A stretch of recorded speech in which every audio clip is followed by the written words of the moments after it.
Codificación de línea. La codificación de línea o codificar digitalmente significa representar los datos binarios 1 o 0 mediante alguna señal digital. Esta señal digital se puede representar mediante algún nivel o algún flanco. Esto puede tener voltajes positivos, negativos o directamente de 0 volt. ¿Para qué se usa esto? Esto se usa para adecuar la señal digital, la TTL o la CMOS, por ejemplo de 0 a 5 volt, para poder transportarse mediante cables, ¿sí? Como los cables de la línea telefónica o los de Ethernet, ¿sí? O mediante algún cable que transporte datos digitales. Como la señal TTL no es adecuada ni por su característica, ni por su voltaje, ni por sus corrientes máximas para transportarse por larga distancia, lo que hace la codificación, aparte de poder comprimirse, es adecuar las señales, ¿sí? Para que se puedan transportar mediante cables por largas distancias. Por eso se la llama esta, o es un tipo de modulación de portadora digital y moduladora digital.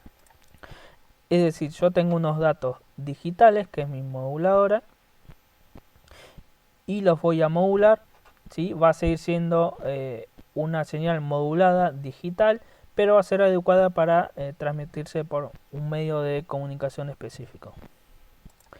Entonces, la codificación de línea consiste en convertir niveles lógicos normalizados como TTL, CMOS y semejantes a una forma adecuada o más adecuada para su transmisión por línea telefónica, ¿sí? Por ejemplo, en esencia se deben tener en cuenta 6 factores principales al seleccionar un formato de codificación de línea. Estos son voltaje de transmisión y componente DC, que es corriente directa o corriente continua, el ciclo de trabajo, el ancho de banda, la recuperación del reloj, la detección de errores, la facilidad de detección y de codificación.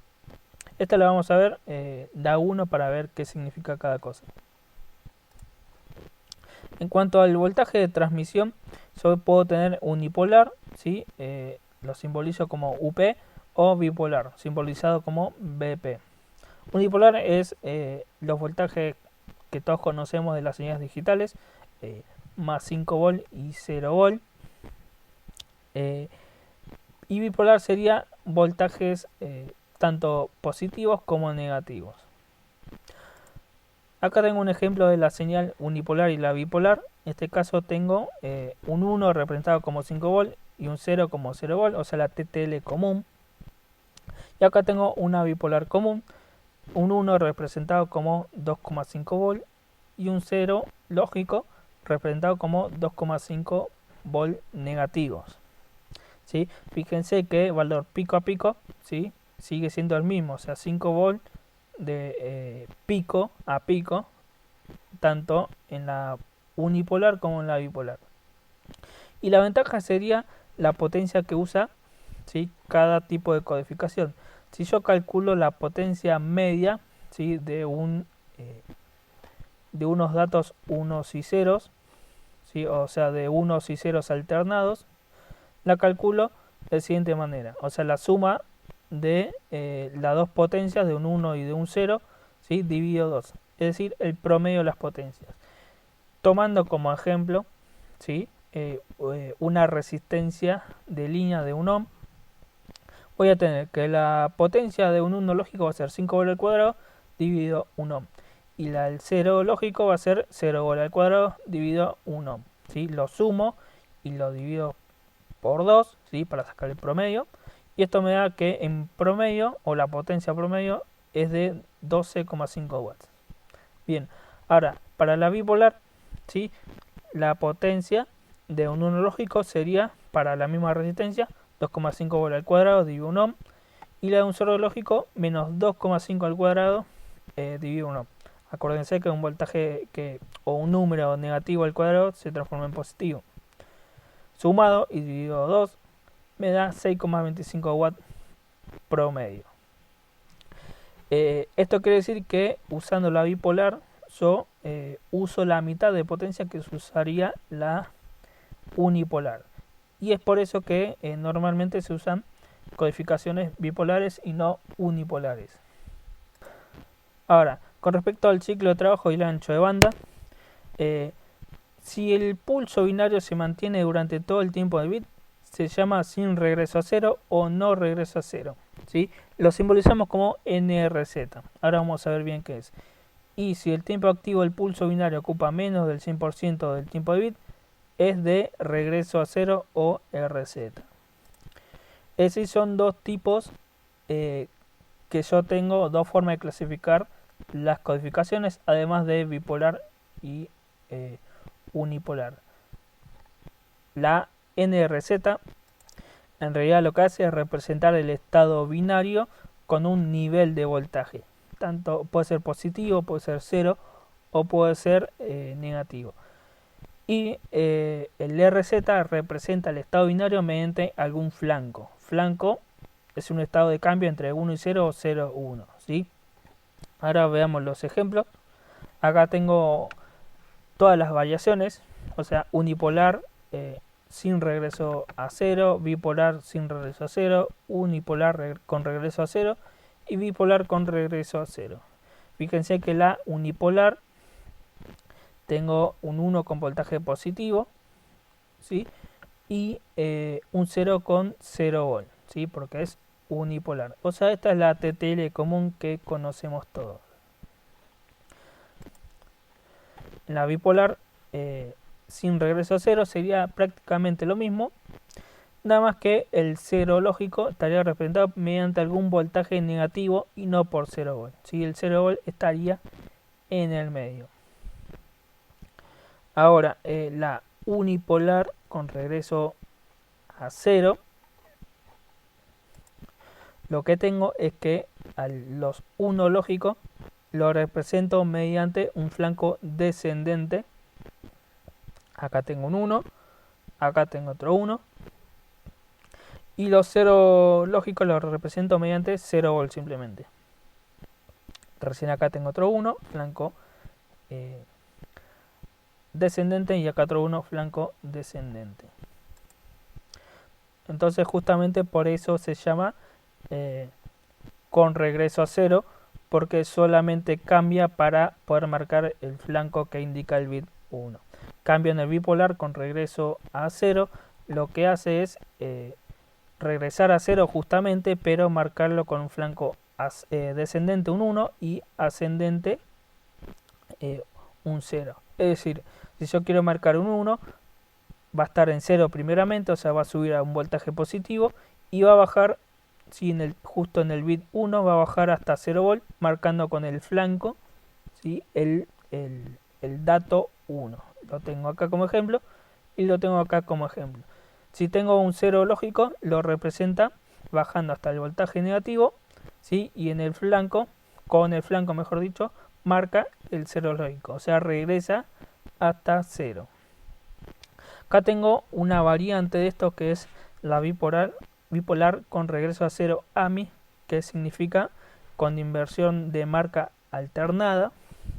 Esto quiere decir que a los ceros los marca como 0 volt, pero a los unos, ¿sí? Los datos 1 o el dato binario 1 lo marca primeramente como un flanco descendente y después como un flanco ascendente, ¿sí? O sea, se va alternando. No pueden haber dos flancos, si tengo dos unos, no pueden haber los dos con flanco descendente ni los dos con los flancos ascendentes. O sea, se va alternando.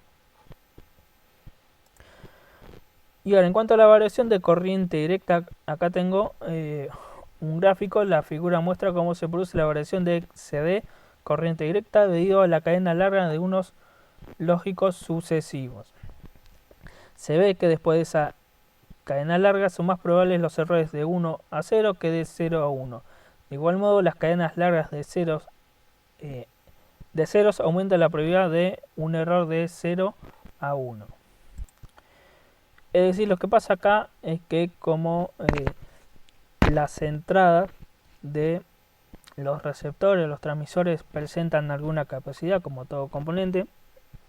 Esa capacidad se puede cargar con voltaje y hacer que se lean o falsos 1 o falsos ceros y que no se pueda medir bien el voltaje de entrada de los datos que se van llegando. Es decir, se lee con un pequeño error y ese pequeño error puede ser que me haga confundir un 1 con un 0 o un 0 con un 1. Y en definitiva lo que provoca es que se recepcionen los datos de manera errónea. Volviendo a los gráficos, vamos a considerar el ancho de banda, ¿sí? El ancho de banda depende de la frecuencia a la que esté oscilando y dependiendo del tipo de codificación puedes tener una frecuencia u otra frecuencia. Recordemos que cuanto más alta es la frecuencia, más ancho de banda requiere. Así que mientras más baja la frecuencia, menos ancho de banda requiere y es mejor y es más barato, digamos, para mi comunicación. Si se fijan en los unipolares, por ejemplo acá con regreso a 0, tengo una frecuencia bastante alta y el bipolar con regreso a 0 a mí tengo una frecuencia un poco más larga, ¿sí? Lo que me permite tener un ancho de banda mejor. Es decir, en algunos casos me puede convenir por el ancho de banda elegir uno u otra codificación.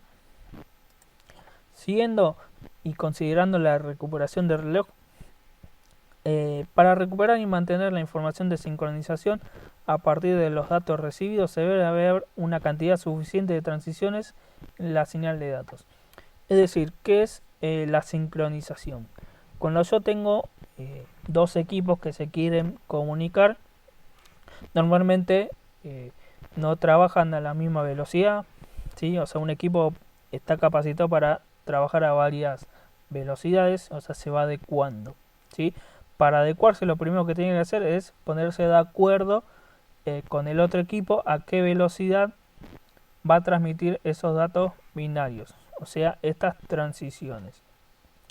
Entonces, lo primero que hace es mandar una ráfaga de unos y ceros, ¿sí? Simplemente para generar transiciones y que el otro equipo pueda medir el tiempo de esas transiciones, ¿sí? Si yo sé el tiempo, puedo calcular la frecuencia y sé a qué velocidad vamos a transmitir la información. Por eso yo necesito una codificación que me permita tener varias transiciones entre 1 y 0. ¿Sí? Si tengo pocas transiciones, lo que va a pasar es que el otro equipo no pueda calcular porque no me da muchos ejemplos. La bipolar con regreso a 0 se presenta una transición en cada posición de bits, independientemente de si el bit es un 1 o un 0. Esto hace que sea la más óptima para la recuperación de reloj. Es decir, siempre tengo una transición, ya sea o 1 o 0. Entonces, el otro equipo tiene muchos ejemplos como para poder medir, o sea, puede hacer varias mediciones para saber bien a qué velocidad se va a transmitir. Eso quiere decir sincronizar los relojes, o sea, se sincronizan para que los dos tengan un clock que trabaje a la misma frecuencia. Y mientras más ejemplos tenga para medir, mejor o más rápido se van a sincronizar. Después, en cuanto a la detección de errores, en las transmisiones UPNRZ, VPNRZ, UPRZ y VPRZ no hay manera de determinar si los datos recibidos contienen errores. En las transmisiones bipolar con regreso a 0 AMI, un error en cualquier bit provocará una violación bipolar, la recepción de dos o más unos consecutivos con la misma polaridad. Por consiguiente, la bipolar RZ-AMI tiene un mecanismo incorporado de detección de errores. Es decir, como habíamos dicho antes, no se puede tener, como es alternado, no se puede tener dos flancos ascendentes seguidos o dos flancos descendentes seguidos. Si ocurre esto, quiere decir automáticamente que se produjo un error. Así que incorporado ya tiene una pequeña detección de errores para saber si pasó algo con la comunicación. En cuanto a la facilidad de detección y de codificación, como la transmisión unipolar implica transmitir voltajes con solo una polaridad, un voltaje promedio de corriente directa se asocia con la señal y es igual a la mitad del voltaje máximo, o sea, V sobre 2. Suponiendo que haya posibilidades iguales de ocurrencia de unos y ceros, las transmisiones bipolares tienen una componente promedio que es de corriente directa que es igual a 0 volt. ¿Sí? Esto hablando de las bipolares. No es deseable que haya una componente de corriente directa porque polariza la entrada de un detector, como dijimos hace ratito en la componente de corriente directa. Entonces, siendo polariza la entrada de un detector convencional de umbral, que es un comparador polarizado, y podría causar una mala interpretación de la condición lógica de los pulsos recibidos. Así, la transmisión bipolar se adapta mejor a la detección de datos. Es decir, ¿qué dice todo esto? Que la componente de continua la voy a tener siempre, ¿sí? Es algo que no me puedo deshacer, pero al tener voltajes bipolares, lo que logro es que esa componente sea de 0 volt, ¿sí? Al tener componente de 0 volt, no me perjudica o no perjudica al receptor para diferenciar los voltajes positivos y negativos. Si tuviera una unipolar, ¿sí? Se polariza distinto a 0 volt, ¿sí? Y entonces va a medir los voltajes de entrada de manera errónea y no va a poder detectar cuál es un 1 o un 0 y ni va a poder decodificar correctamente porque tiene los datos mal, digamos. Acá tenemos un pequeño resumen de todas las codificaciones de línea que vimos. Vemos que todos tienen ventajas y desventajas, es decir, no hay uno perfecto, ¿sí? Entonces, por eso son criterios para elegir, dependiendo qué cosas quiero resaltar, ¿sí? o qué características me parecen más importantes, voy a elegir una codificación u otra. Igualmente, la más usada es la última bipolar con regreso a 0 AMI, que es la más avanzada de las otras. Después tenemos la bifásica digital, la de Miller y los dicódigos. La bifásica digital, que a veces se llama código Manchester o difásica, es una clase frecuente de codificación de línea que produce una fuerte componente de sincronización para recuperación del reloj y no causa variación de corriente directa. Es una forma de transmisión bipolar con regreso a 0 que solo usa un ciclo de onda cuadrada con fase de 0 grados para representar un 1 lógico y un ciclo de onda cuadrada con fase de 180 grados para representar un 0 lógico. Es decir, tenemos varios tipos como siempre. Acá tenemos los más conocidos, si bien hay algunos nuevos, estos son los más básicos: bifásica M, bifásica L, la S, diferencial Manchester, la Miller, dicódigo NRZ y dicódigo RZ. Las más importantes, ¿sí? o las que tienen aplicación más importante, es por ejemplo la bifásica M, que se usa en codificación de video digital, la bifásica S o la diferencial Manchester, que se usan cualquiera de las dos para redes Ethernet Token Ring, ¿sí? que era un tipo viejo de internet. También se usa para almacenamiento magnético y óptico, pero una de las últimas que se usa ahora, que es la Manchester común, que se usa en redes Ethernet, ¿sí? está bajo la norma 802,3. Lo pueden buscar así y para que les dé más información. Pero esta es la que se usa, digamos, la que usan los modems. Y es la más importante porque es la que usa el internet de ahora. El modem, como ustedes saben, modula y demodula. Es decir, es la interfaz sería el cable que me viene desde la calle, desde el palo de luz, del exterior de mi casa, ¿sí? Y del otro lado sale un cable que va a mi PC, ¿sí? Y me da internet. Entonces, lo que hace el modem es modular y demodular, porque de un lado usa un tipo de modulación y del otro lado usa otro tipo de modulación. Si estamos hablando desde del módem hacia la calle, lo que hace es manejar modulaciones de portadora analógica y moduladora digital. Por ejemplo, PSK, 4PSK, QAM digital, codificación Trellis, ¿sí?